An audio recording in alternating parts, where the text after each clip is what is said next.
Boa tarde a todos. Bem-vindos à Casa do Caminho. Que Deus abençoe, essa nossa tarde. Eu vou pedir para vocês, que se serenem um pouco, fechem seus olhos, tranquilizem-se, tenham um estado de presença aqui neste momento.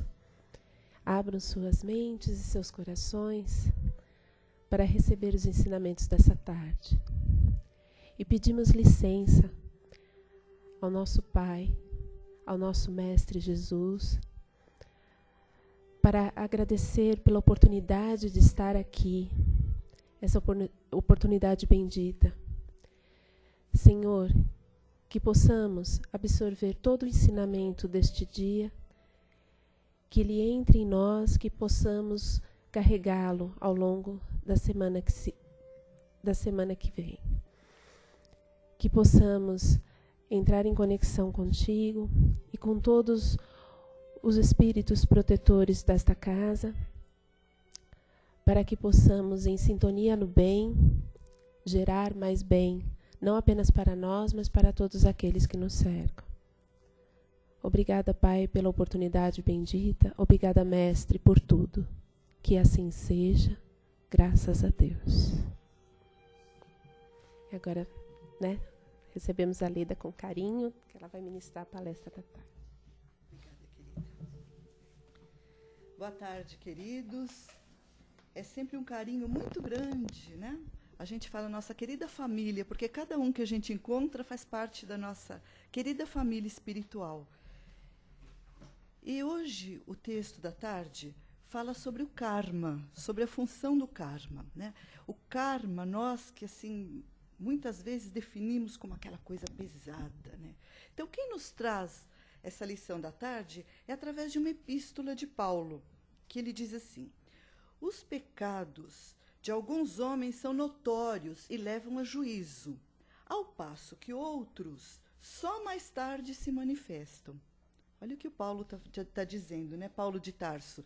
Ele está dizendo da justiça dos homens e da justiça de Deus. A lei sempre alcança, ou aqui, ou onde estivermos. Se não é nesse momento, nós que vemos, às vezes, tantas atrocidades, falamos, como é que pode não acontecer nada? Como é que pode sair impune? Sim, é a justiça dos homens, são notórios para os homens, mas que, em algum momento, a justiça, a lei de Deus, alcança. E o texto começa assim, dizendo, acontece que a ignorância favorece o erro. A ignorância não com essa pecha assim de um xingamento, de uma palavra pesada, mas a ignorância do desconhecimento, quando nós não compreendemos. A falta de compreensão favorece o erro. Por isso que Paulo nos induz a buscar a instrução e a educação. E aí a gente faz um paralelo. Instrução e educação. A instrução é o conhecimento. É tudo aquilo que eu aprendo, que eu conheço, é a minha instrução. Quando eu passo esse aprendizado a colocar em prática, eu estou educado, eu me educo. Então, a educação é a prática da instrução. Eu preciso primeiro conhecer para depois agir. Então, como Paulo diz nesse texto, que às vezes a própria ignorância leva os homens a se achar assim, acima de tudo e de todos, que não acontece nada porque desconhece as leis de Deus. E essa ignorância, ela vem século a século, através dos milênios, ela vem sendo desvendada, porque as lições do alto vêm sendo nos colocadas à disposição. E nós não podemos mais legar que não, falta de conhecimento, de espécie alguma, porque nós já temos esse conhecimento. Lá atrás, no começo, quando Jesus diz que não veio destruir a lei, era a lei dos profetas, aquela lei do talião, do olho por olho, dente por dente. Era assim que achava. Fez, então recebe na mesma moeda, achando que isso fosse de Deus, uma lei divina. Mas não, Jesus veio mostrar de uma outra forma. Jesus veio mostrar a cada um segundo as suas obras. Ele veio mostrar o amor. Quer dizer, não importa que ele faça, importa o que eu faço. Não é porque ele fez, Eu vou ser o juiz dele em vida como homem, fazendo pagar. Importa o que eu faço. Então, se eu ajo bem, o retorno no bem é para mim mesmo, não para o próximo. Então, Jesus induzindo a cada um ter a consciência, ter o conhecimento para se educar e agir através das suas leis e do bem. Então, ele veio nos mostrar essa lei da ação e reação. Porque se eu ajo no bem, faço bem para o outro, eu vou receber esse bem feito de volta, né? Esse bem que eu fiz.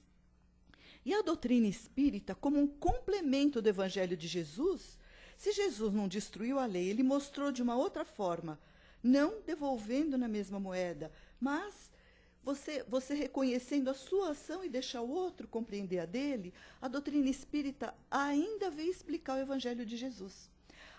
Porque se Jesus nos ensina o amor, Kardec, ele diz, amai-vos e instruí-vos. Então, ele fecha o cerco, ele complementa. Preciso do amor e preciso da instrução também, do entendimento. Por quê? Porque se eu não entendo, eu me equivoco nas minhas ações. Então, ajo de uma maneira errada. O karma, como é o centro do texto, ele diz o seguinte, que vulgarmente nós aceitamos como aflição. A gente fala, isso é meu karma. Normalmente é coisa negativa, né? Nunca o karma é bom. A gente usa o karma no sentido de uma coisa pesada, ruim. Fulano é meu karma, essa situação é meu karma, né? No sentido pejorativo. Que ninguém foge por efeito das más ações. Então nós pensamos assim, não, se é meu karma, eu tenho que aceitar, ele tem que ser assim e pronto. Ele tá escrito, ele não foge da ação, é desse jeito e acabou. Isso é um determinismo ou uma fatalidade. A doutrina espírita não é determinista nem fatal. Por que ela mostra o karma de uma maneira diferente? Se eu achar que tudo é determinado, tudo é pré-estabelecido e não vai mudar de espécie alguma, qual é a nossa função da nossa estada aqui? Não faz sentido. Onde está meu livre-arbítrio? Onde está o meu merecimento? Né? Eu já planejei tudo e vim que nem uma marionete? De espécie alguma, né? Então, nesse raciocínio, por falta de conhecimento, imaginamos assim que o destino do homem está estipulado por uma causa divina transcendental. É aquele nosso plano reencarnatório. Eu fiz um projeto, é isso que vai acontecer, eu venho com todos os fatos marcados, com meu karma, prontinho. Será que é assim que acontece? De espécie alguma, não é assim que a doutrina espírita nos mostra, que nada pode alterar aquilo que está escrito, que esses fatos são determinados, de espécie alguma. E não é dessa forma que acontece. A justiça divina, através da misericórdia de Deus, ela nos mostra que cada ação boa que eu vou realizando, eu vou anulando uma ação ruim do passado. Então, a vida e esse karma, no sentido de ação, a doutrina espírita muda essa pecha de algo pesado, de aflição, desse fatalismo que tem que acontecer de uma forma... Ela muda para a ação. Agora, a ação pode ser boa ou não. Se a ação é boa, realmente ela vai anulando aquela ação ruim do passado. Agora, a ação pode não ser tão boa, aí eu me comprometo muito mais no presente com aquele passado que já está comprometido. Eu potencializo a minha ação. Jesus já falava dessa lei de ação e reação quando ele dizia, fazendo ao outro aquilo que gostaria que fosse feito para nós. Por quê? Porque aquilo que nós fazemos não será feito em algum momento. Da forma como nós agimos, nós vamos receber essa reação, né? Aquele bumerangue. Eu atiro a lei de causa e efeito, que é uma lei física, até de Newton, né? É a lei da ação e reação, causa e efeito. Então, essa ação e reação tem várias consequências, essa lei de Deus. Agora, como é que a doutrina espírita vê, então, esse karma? Existe, evidentemente, um projeto reencarnatório. Nós sabemos que não é aleatória a nossa chegada no planeta. Existe aquele compromisso da reencarnação. Eu tenho reparos para fazer. Eu tenho acertos com pessoas, acerto com situações que eu preciso vivenciar para a minha aprendizagem e para o meu crescimento. Não por karma, não por maldade, por injustiça, por perseguição divina, não porque os espíritos não estão me atendendo, de espécie alguma, mas para eu me fortalecer e superar, para eu aprender realmente nessas lições da vida. Agora, esse processo de aprendizado, como que eu posso reparar esse mal? Lá atrás, como eu disse, naquela lei de olho por olho, dente por dente, a gente achava que o mal era com o mal. Então, se eu fizesse o mal, eu tinha que sofrer o mal. Será que é assim que acontece? Jesus, né, ele vem mostrar o amor. Na literatura, a gente vê do amor que cobre uma multidão de pecados. Né? Então, Jesus não vem dizer da dor, não vem dizer do sofrimento, ele vem dizer do amor. Mas ele nos mostra também, através da doutrina espírita, que esse processo de reparação do mal, essa superação, ela é individual. Ou seja, cada um tem a sua reparação para fazer. Mesmo dentro de uma família, com gêmeos, univitelíneos, que saíram da mesma célula-ovo, vamos dizer assim, com o mesmo pai, a mesma mãe, esse processo é diferente. Porque um tem determinadas situações para passar, kármicas, e outro diferente, é diferenciado. O karma, assim, no sentido de ação, do que ele precisa fazer para aprender e melhorar. Não no sentido de pagar dessa coisa pesada, de aprender para melhorar. Então, ele é individual e intransferível, não adianta. Por mais amor que eu tenha por aquele ser que eu morro de paixão, um filho, um companheiro, eu não posso passar por ele, porque o aprendizado é da pessoa. E diz a doutrina espírita também que é inadiável. Inadiável quer dizer, eu posso estender esse tempo, eu posso prolongar, mas eu não posso adiar, porque uma vez criado por Deus, eu sou obrigada a progredir, evoluir. Eu não posso adiar isso. Eu posso retardar esse meu processo de melhora e de progresso, mas nunca adiar. Então a gente pergunta, então, encarando o karma como a doutrina espírita mostra, pode o homem mudar? Lá no Livro dos Espíritos, Kardec pergunta para eles, pode o homem mudar a ordem dos acontecimentos? Pode ou não pode? Pode, claro que pode. Pode e deve, porque a vida é para superar, é para alegria, é para melhorar, não é para a gente sofrer de espécie alguma. Pode, porque o homem é o construtor do seu destino. De acordo com as suas disposições íntimas, ele pode modificar para melhor ou complicar. Como que eu modifico para melhor ou eu complico? Sempre eu conto aquela historinha daquele trabalhador espírita que perdeu o dedinho na máquina, né? E que não quis mais voltar para a casa espírita. Ele era um grande trabalhador, não queria voltar porque ele ficou muito revoltado de ter perdido o dedinho. Ele ajudava tanta gente, e como assim, né? Ele não foi ajudado, porque que karma pesado dele, né? A gente usa até na pecha, né? Brincando do karma. Karma pesado que os espíritos não ajudaram. Ele ficou sabendo, numa comunicação posterior, que estava na linha kármica desse trabalhador perder a mão. E ele, por merecimento, perdeu o dedinho. Né? Então, não soube entender.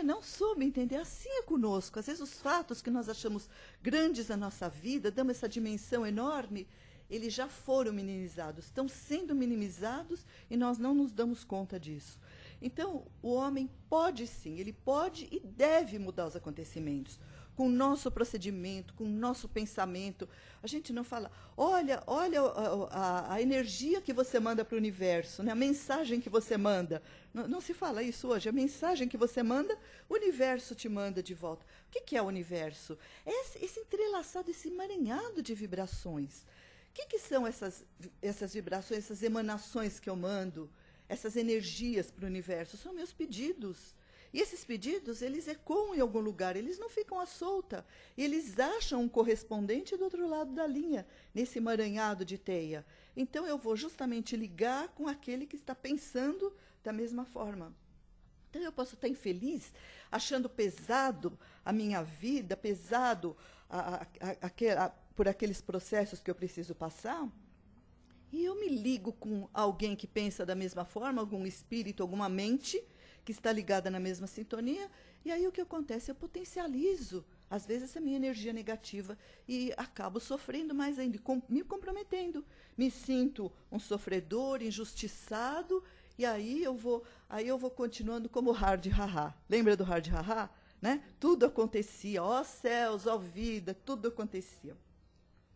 Então, a teoria, esse nosso aprendizado, é uma coisa, mas a prática é outra. No caso desse trabalhador, ele tinha teoria, ele sabia, mas na prática, será que ele entendia, praticava mesmo a lei do amor?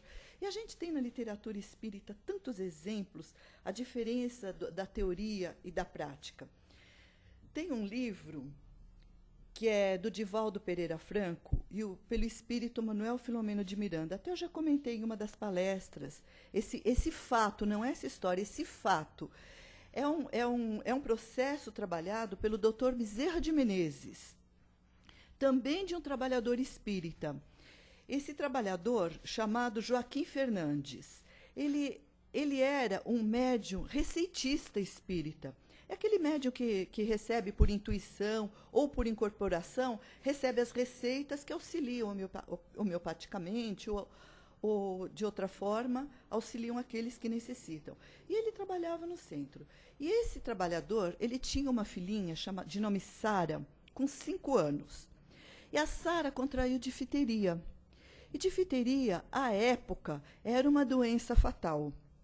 E esse Joaquim, ele não se conformava com essa situação. Não porque ele era um trabalhador. Ele era um trabalhador espírita. Como poderia sua filha passar por um processo desse?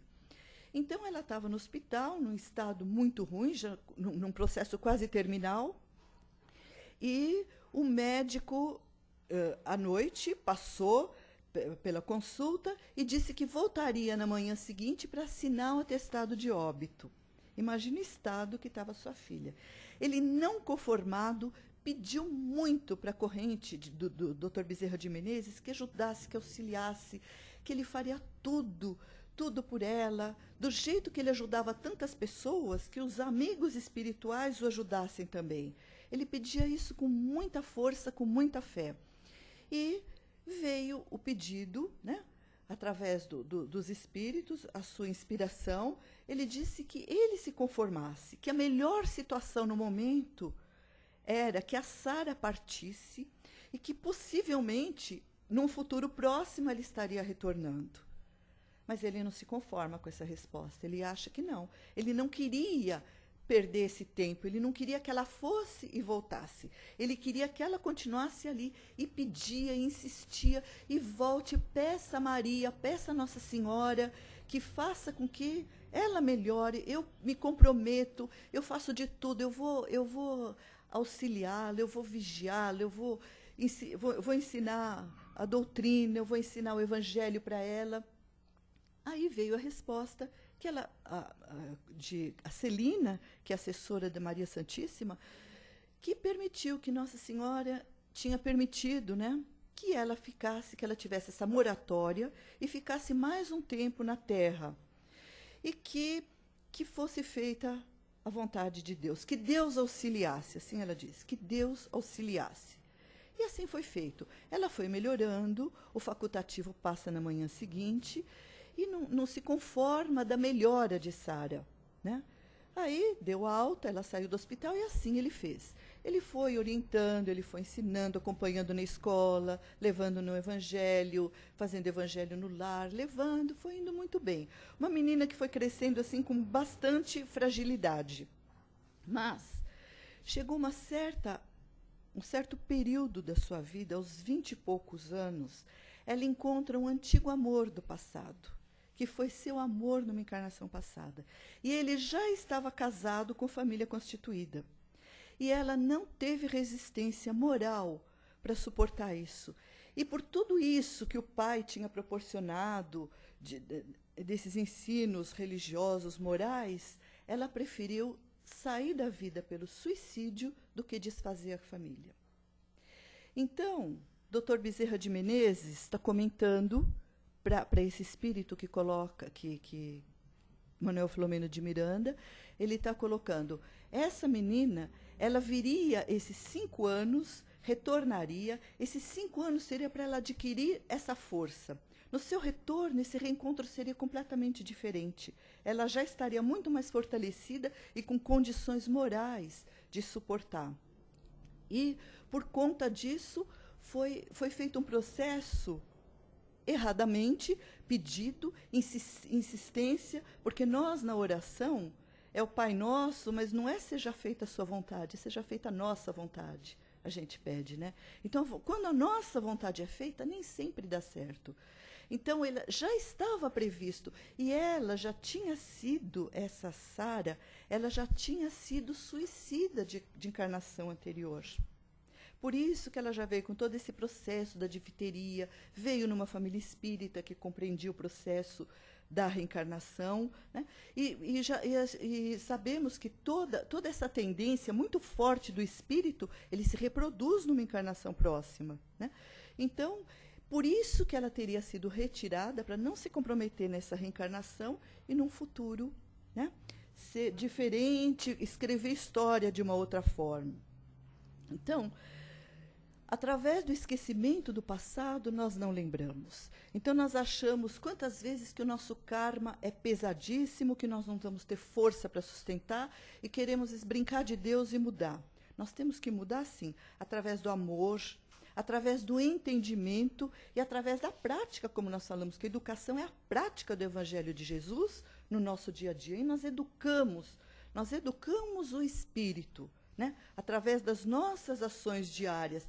Eu não educo o meu espírito vindo uma vez por semana na casa espírita. Eu educo o meu espírito lá no meu lar, dentro de casa, no meu local de trabalho, onde eu frequento, os lugares que eu frequento, na família, as dificuldades que eu tenho de relacionamento. Então, aí que são essas educações. E aí está o meu karma, como nós estamos falando de karma, ou seja, as minhas ações. As minhas ações para o bem não é onde está tudo bem. Onde está tudo. A gente sempre brinca que a casa espírita não conta. A casa espírita é neutra. Porque a gente chega aqui, é todo mundo com sorriso. Eu posso chegar aqui, abraçar todo mundo, beijar todo mundo, falar que eu amo, que realmente a gente ama mesmo, a gente sente no coração. Mas eu posso fazer isso na estação do metrô? Vão né? Pôr camisa de força e me vocês não vão precisar mais me ouvir aqui. Então, a gente tem que saber, né? O nosso comportamento, como tem que ser, onde tem que ser. Então, o nosso karma está em todos os lugares. Saber fazer da prática das lições de Jesus, né? Assim, auxiliando aqueles que estão à nossa volta, né? Então, esse amor que Jesus nos fala, que vai anulando aquelas ações ruins. O Dr. Jorge Andréa, ele tem uma expressão, eu adoro ele é psiquiatra, né? Um psiquiatra baiano, eu nem sei se ele ainda está encarnado, não tenho essa notícia ainda, mas ele é ótimo a gente ouvir as palestras dele. Ele diz assim, que esses percalços da vida, ele diz assim como psiquiatra, são essas correções da lei, os percalços da vida. Mas que quando nós agimos no bem, nós proporcionamos elementos neutralizantes. Ou seja, elementos neutralizantes, sinônimo, amor. Né? Quando agimos com amor no bem, nós neutralizamos essas correções. Ele fala essas correções da lei. Correções por quê? Eu preciso de correção de uma forma, eu preciso de uma coisa. A Renata de outro, a Rosa de outra, a Clélia de outro, e assim vamos, né? Cada um tem as suas dificuldades a serem vencidas, né? E que o Pai sabe direitinho. Então, a lei de Deus é o nosso aperfeiçoamento. Nós temos que melhorar. Ou melhoramos, ou melhoramos. Não tem meio termo, não tem jeito, né? Todos somos criados iguais. Todos somos filhos de Deus. Nunca ninguém aqui ouviu dizer que era sobrinho, ou que Deus amasse menos. Ele nos ama da mesma forma, igualmente. E todos temos essa jornada para prosseguir. Agora, às vezes a gente pega um atalho, às vezes a gente não enxerga uma luz lá no fundo da estrada, então a gente para, a gente tenta pegar aquela, como é que fala? Aquela via... como é que fala? Hã? Não o atalho. É isso, Rosa, o atalho. A gente tenta pegar o atalho, mas a gente percebe que o atalho não dá em nada mesmo, tem um precipício, a gente volta para a via principal. Assim é a nossa encarnação. Às vezes a gente quer desviar, a gente vê que não dá certo, volta e tem que encaminhar. A gente vai demorando um pouquinho mais. É muito melhor quando pegamos a reta, né? E diz também que desse aperfeiçoamento moral, o espírito, uma coisa que às vezes a gente não entende, né? Que a gente diz que o espírito nunca regride. É uma situação que a gente fala, como que o espírito não regride? E esses assassinos, e esses sanguinários, né? Como será que eles ficam? Será que eles não regridem? Tudo que eles conquistaram de bem e de bom, eles não perdem. Nenhum filho de Deus perde. Nenhum espírito, tudo aquilo que fez de bom. O que acontece com eles é que eles podem estacionar e se comprometer mais ainda diante da lei de Deus. Não regredir nesse sentido. De tudo que conquistou é dele. Como a gente diz, é intransferível, ele não perde, mas ele pode se comprometer numa reencarnação. Agora, a lei de Deus é tão maravilhosa, é tão misericordiosa, que até esse comprometimento, ele tem as suas nuances, né? E eu me comprometo, se eu conheço, eu me comprometo de uma forma, com uma intensidade. E se eu desconheço, eu não vou dizer se eu sou ignorante, porque é tão chato falar ignorante, né? Mas se eu desconheço, meu comprometimento é muito mais leve. Depende muito. Então, nós somos subsidiados, porque nós temos essas provas, esses desafios que nós mesmos escolhemos na espiritualidade. Foi escolhido por nós. Cada um de nós já tem condição de participar de um projeto encarnatório. Então, nós sabemos qual que é o nosso ponto fraco. E quando nós não sabemos, nós somos auxiliados pelos ministros da reencarnação, os auxiliares diretos de Deus. Eles falam, você está propondo isso daqui? Não, você não vai dar conta, menos. Tem, lá no livro Missionários da Luz, que é daquela série dos livros André Luiz, é o terceiro livro da série, Missionários da Luz. E ele trata de reencarnações. E um desses espíritos reencarnantes é o Silvério, né? O Silvério, chama Silvério esse espírito, ele está para reencarnar. E os espíritos propõem que ele venha com leve defeito na perna, para que ele tenha que prestar bastante atenção, que ele tenha bastante dificuldade e não se distraia com outras coisas, e não caia novamente no erro caído em vidas passadas. E aí, vendo essa altura, a gente tem acesso, algumas vezes, outras não, acessos a encarnações anteriores e sabemos onde está nosso ponto fraco, a nossa falha, né?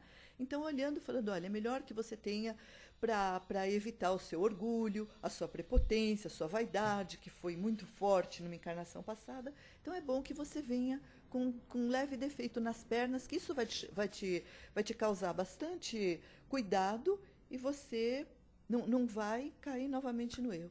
E ele concorda. Aí existe assim, uma grande alegria na espiritualidade. É tanto carinho que o Pai tem conosco, que nesse Ministério da Reencarnação existem modelos tridimensionais. Eu já falei isso aqui, né? Modelos tridimensionais que a gente já olha como vai ficar o nosso organismo físico. Então, normalmente, os espíritos dizem que cada um reencarnante pede que piore alguma coisa, que não fique tão bem. Para quê? Para que a gente não erre, não caia no mesmo erro, não tenha tanta facilidade, né? E, além disso, ainda ele toma uma certa advertência, esse Silvério. Apesar dele vir com defeito nas pernas, ainda os guias dizem para ele, e não me retorne aqui antes dos 70 anos. E não me retorne antes dos 70. Ou seja, nós podemos, como a gente disse, nada está escrito em pedras, nada é imutável na lei de Deus, né? Essa nossa lei kármica, nada é imutável. Então, nós podemos sim regressar precocemente, dependendo do nosso comportamento. Não só pelo suicídio direto, quando eu tiro a vida. Pode ser pelo suicídio indireto também, pelo nervoso que eu passo, pelas raivas, pela mágoa, pelo ódio, pela falta de entendimento,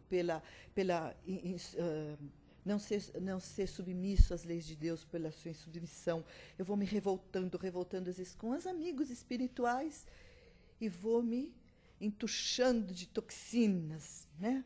Colocando toxinas no meu organismo e vai deteriorando meus órgãos. E eu posso, sim, voltar precocemente.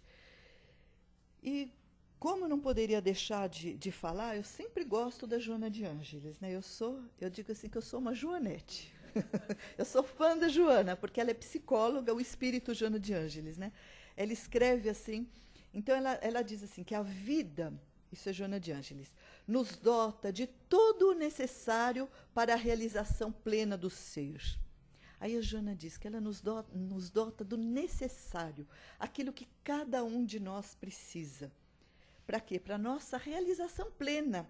Não é nessa nossa passagem curta, é a realização do espírito. A gente tem visto tantos casos de pessoas. A semana passada, a Marilena estava falando na palestra, né, das pessoas que às vezes vai fazer a shopping terapia. Está triste e sai para comprar, e sai para fazer alguma coisa para poder completar aquele vazio que tem dentro da alma, né? Então a Joana fala que para essa nossa plenitude do ser, a vida nos dá tudo o que nós precisamos. Nos subsidia com as informações, com a doutrina, com o evangelho de Jesus. Nós entendemos. E a gente para pensar, será que se tivéssemos mais e mais do que temos, seria melhor para nós? Nós, espíritos imortais. Não nós, enquanto nós somos por enquanto, né? O que nós somos, não o que nós somos, o que nós estamos. O que nós estamos aqui entre berço e túmulo, nós queremos ficar bem, ficar rico, ficar famoso, ficar bonito, ficar jovem para sempre. Isso que é o nosso ideal de consumo, né? Sempre muito dinheiro no bolso, não é? Saúde para dar e vender. Aí o primeiro de ano a gente pede, não é isso? Será que daria certo? A gente tem que fazer essa análise. Joana acha que não, que nós temos o necessário, aquilo que nós, ou seja, o que nós precisamos. E ela diz, e ela nos adverte, isso já é mais uma advertência da Joana. Ela diz que a culpa, quando nós falamos do karma, aquela coisa pesada, eu estou assim porque lá atrás eu fui aquilo, ela fala, quando está na nossa alma, inscrita no cerne do ser, é um processo semelhante ao autismo, quando nós achamos que não somos merecedores. O indivíduo não se considera merecedor. Ele busca formas mórbidas de sofrimento. Olha o que a Joana diz, ela é psicóloga. Quando a gente acha que não merece de Deus, que não precisa ser feliz, que não merece, porque foi mal lá atrás, nós não estamos lá atrás, nós estamos na frente, aqui e agora, e temos um futuro pela frente.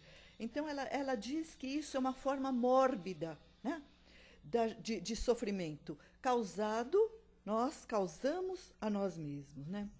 Então, encerrando, o texto diz, a justiça nos alcança, ou dos homens, se a dos homens não nos alcança, a de Deus com certeza, porque de Deus nós não fugimos, nem aqui, nem na espiritualidade, porque está na nossa consciência, dentro de nós, né? Nós não fugimos da justiça, mas a misericórdia de Deus, através do amor, sempre atenua as nossas faltas, ou seja, o nosso karma, né? Que Jesus nos abençoe.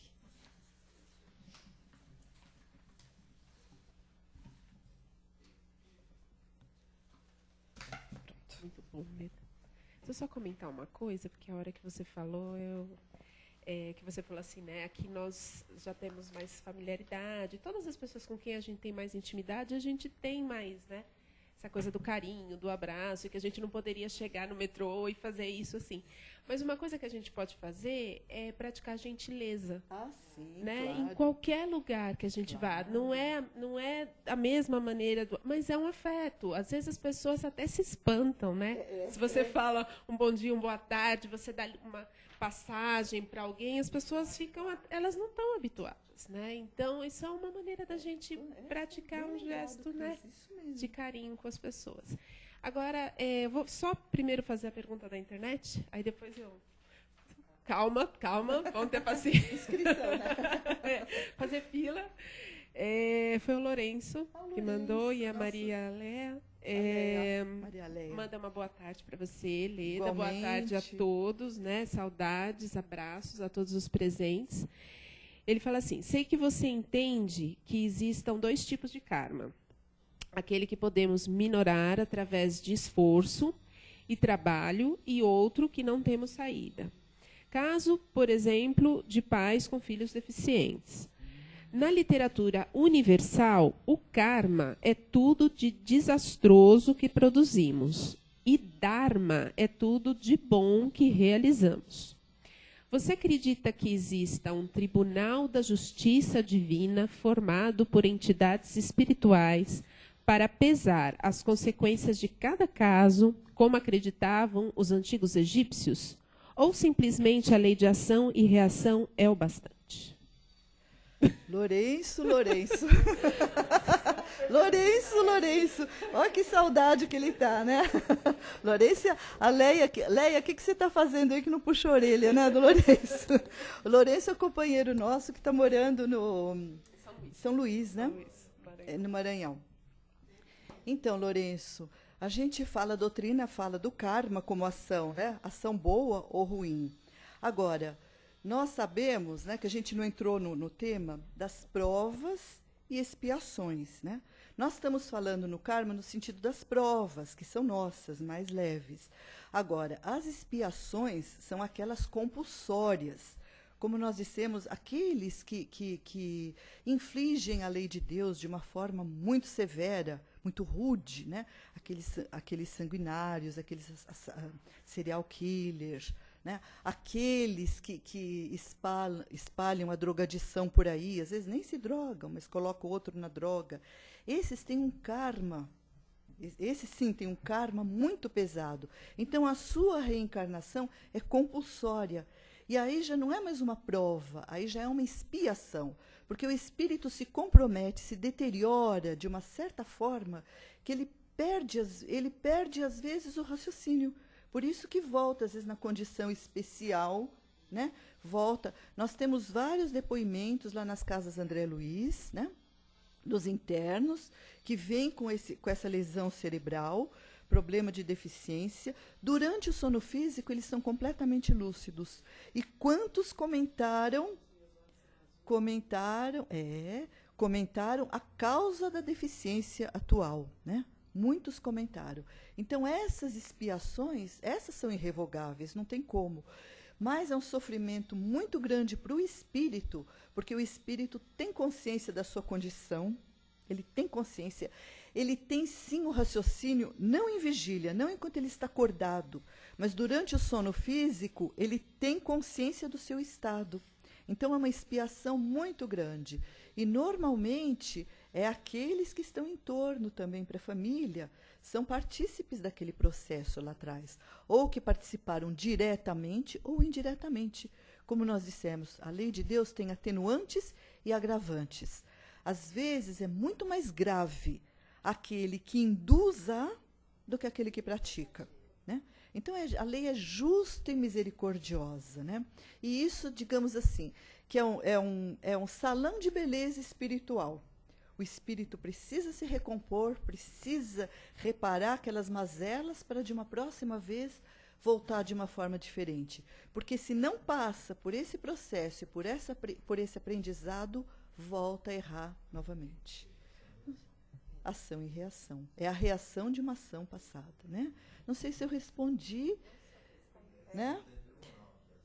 Não, do tribunal não. Tribunal é a consciência, não, é a consciência. O que existe na espiritualidade é o auxílio dos espíritos. Eles nos ajudam a refletir. Eles têm tanto cuidado conosco que, às vezes, até atos que nós cometemos no passado, ainda na espiritualidade nós temos esquecimento, não lembramos de tudo lá atrás, porque às vezes nós entramos em crise, nós entramos em crise, num trauma de como que eu posso ter feito isso lá atrás, né? Então, a gente não tem condição psicológica, né, porque o espírito tem essa parte emocional também, de adentrar a passados longínquos, né? Então, eles nos auxiliam mostrando as nossas possibilidades, aquilo que nós que nós somos capazes ou não de realizar. Mais alguém gostaria de fazer uma pergunta, uma colocação? Acho que não, né? Foi tão bem colocado. Então, obrigada a todos, né? Uma boa tarde, que Jesus... Loucura e obsessão. Loucura e obsessão, é o Divaldo Franco, Espírito Manuel Filomeno de Miranda. Espetacular o livro. E, inclusive, esse episódio se dá num centro espírita, né? Que o doutor Bezerra de Menezes está trabalhando junto com o Manuel Filomeno de Miranda e o leva para entrar em contato com esse caso e explicar, e trazer para nós, que é uma bênção, né? Então, que Jesus nos abençoe, a nossa Mãe Maria Santíssima nos cubra com seu manto de amor. De amor, sempre amor, né?